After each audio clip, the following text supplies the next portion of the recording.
முதல்ல ஆடி மாதம் வந்து ஏன் விசேஷம் அப்படின்னு பார்த்தீங்கன்னா, சூரியன் பாதை மாறுறது. ஸோ இப்போ வந்து நமக்கு பருவம் மாறுறதுன்னு அர்த்தம். பருவ காலம் வந்து மாறுது.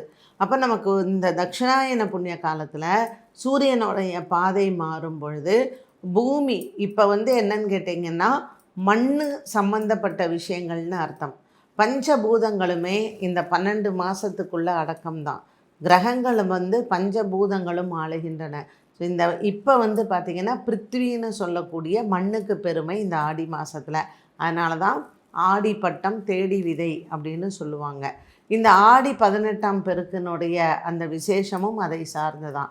ஸோ நீர் அண்ட் நிலம் இது 2ம் வளமாக இருக்கணும் அப்படிங்கிறது தான் ஆடி மாதத்தினுடைய ஸ்பெஷலே.